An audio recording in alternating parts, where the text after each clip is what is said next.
Hello friends, स्वागत है हमारे आज के नए टॉपिक में। तो आज का हमारा टॉपिक है बलगम के बारे में और इससे कौन सी बीमारी होती है, इसका सही इलाज क्या है और हमारी बॉडी में बलगम बनता कैसे है, सबके बारे में बारी बारी से डिस्कस करेंगे। तो शुरू करते हैं आज का बलगम। तो बलगम को हम कफ के नाम से भी जानते हैं और स्प्यूटम के नाम से भी जानते हैं। और जब यह गले या फेफड़ों में जम जाता है तब बहुत सारी समस्याओं का सामना करना पड़ता है हर पेशेंट को।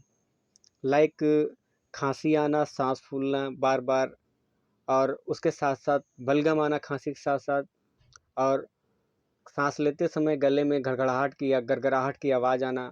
ये सब समस्याएं आमतौर पे पेशेंट को या आदमी के अंदर देखी जाती हैं जब बलगम उसके अंदर ज़्यादा मात्रा में जम जाता है या ज़्यादा मात्रा में सिक्रीट आउट हो जाता है। अब बात करते हैं बलगम का निर्माण होता कैसे है। तो बलगम का निर्माण जो हमारे बॉडी में विशेष प्रकार की एक परत होती है जिसे म्यूकस परत या म्यूकस मेम्ब्रेन के नाम से जानते हैं। इस म्यूकस परत या म्यूकस मेम्ब्रेन का काम होता है कि बलगम के फॉर्मेशन को स्टार्ट करता है। इन्हीं के द्वारा मतलब बलगम बनता है, और जब बलगम ज़्यादा मात्रा में बन जाता है तब यह समस्या देखने को मिलती है कि पेशेंट को खांसी या सांस की समस्याएं होती हैं। और बलगम का हमारे अंदर बहुत अच्छे और बहुत ही एडवांटेज भी हमारे लिए साबित होते हैं। जैसे कि बलगम क्या करता है कि खाने को, जो खाना होता है, तो इसे जब हम खाते हैं तो यह जो मुंह के रास्ते या गले के रास्ते स्टमक तक जाता है तो उस खाने को लुब्रिकेंट करता है, मतलब लचीला करता है। और भी बहुत सारे काम हैं। और जो हमारा म्यूकस परत हमारे बॉडी में कई अंगों में पाई जाती हैं, कई पार्ट्स में पाए जाते हैं। जैसे कि मुंह में म्यूकस पाई जाती हैं, थ्रोट में पाई जाती हैं, नोज में पाई जाती हैं, लंग्स में पाई जाती हैं।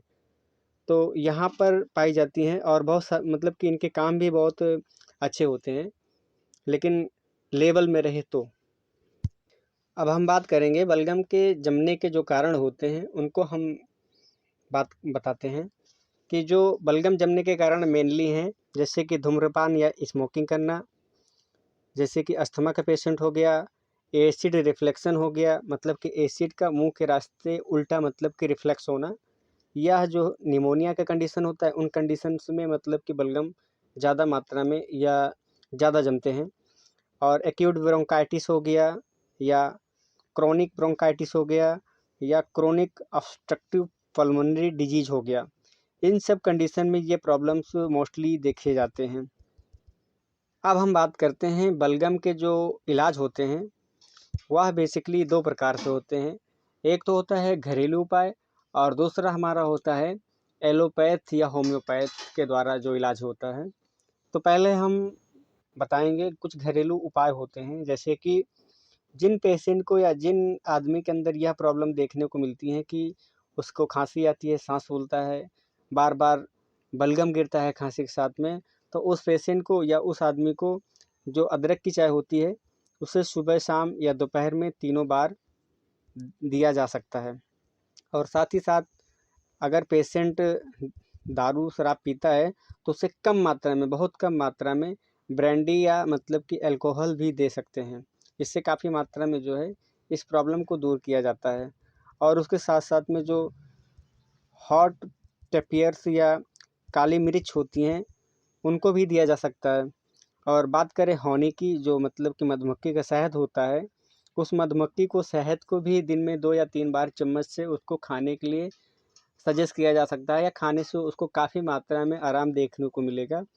और अगला बात करते हैं कि जो पेशेंट को ये प्रॉब्लम होती है तो उन्हें जो है दूध और दूध के साथ हल्दी मिला के पीने के लिए भी सलाह दिया जाता है। इससे काफ़ी हद तक उसे आराम देखने को मिलेगा। और अगला बात करते हैं, पेशेंट को गार्लिक का या लहसुन का प्रयोग करना चाहिए। इससे भी काफ़ी हद तक आराम मिलता है। और उसके साथ साथ नींबू का पानी जो है, पानी के साथ नींबू मिलाकर पिएं, उससे भी काफ़ी मात्रा में आराम मिलेगा। यह सब चीज़ को इस्तेमाल करके अपनाकर घरेलू उपाय के द्वारा जो है कम पैसे में इलाज कर सकते हैं। और अगर ज़्यादा मात्रा में या क्रोनिक कंडीशंस है बलगम की, तो उसके लिए एलोपैथ या होम्योपैथ ट्रीटमेंट दिया जाता है। बात करेंगे कुछ एलोपैथ सिरप होती हैं जो कि बलगम की कंडीशन को पूरी तरह से बहुत अच्छे से ठीक करती हैं। जैसे कि हमारे पास कुछ ब्रांड हैं, चेरी कफ एलएस और अस्थाकाइंड एलएस, एस्कोरिल एलएस। ये सारे ब्रांड मार्केट में आसानी से और फार्मेसी में आसानी से मिल जाते हैं। और भी बहुत सारे ब्रांड हैं, लेकिन हमने यहाँ फॉर एग्जांपल के लिए 2 ही 3 उठाए हैं। और जो इसमें इंग्रेडिएंट्स पाए जाते हैं, लीवोसल्बूटामॉल इसमें पाया जाता है और एम्ब्रोक्सल पाया जाता है, गुइफेंसिन पाया जाता है। इन सब का काम होता है कि जो हमारा बलगम ये गले में या लंग्स में फंसा होता है, यहाँ जमा होता है, जिससे कि पेशेंट बराबर सांस नहीं ले पाता और बार बार खांसता रहता है और थोड़ा थोड़ा करके जो है एक्सक्रीट आउट करता है बलगम को, और उसको सांस लेने में भी प्रॉब्लम होती है। तो ये सिरप इसी पे जाके एक्ट करती हैं और इस बलगम को जो है पूरी तरह से तोड़ के बाहर खांसी के साथ में निकालती हैं। इस तरह से ये सिरप काम करती हैं और मार्केट में ये सिरप 100 रुपये से लगा के 130 रुपये तक आसानी से मिल जाती हैं। ब्रांड कुछ तो इन सिरप का जो डोज होता है, कितनी मात्रा में लेना है, कितनी मात्रा में नहीं लेना, तो इन सिरप का डोज जो बच्चा 5 साल से कम एज का है या 5 साल के बच्चे को, जो 5 साल के बच्चे होते हैं, उन्हें 2.5 ml TDS दिन में 3 बार दिया जाता है। और जो सामान्य वयस्क होते हैं, एडल्ट पर्सन होते हैं, उन्हें 5 ml BD दिन में 2 बार दिया जाता है। और यदि बलगम ज़्यादा आता हो या खांसी ज़्यादा प्रॉब्लम करती हो सांस लेने में, तब उस कंडीशन में पेशेंट को 5 ml TDS दिन में 3 बार भी दिया जाता है।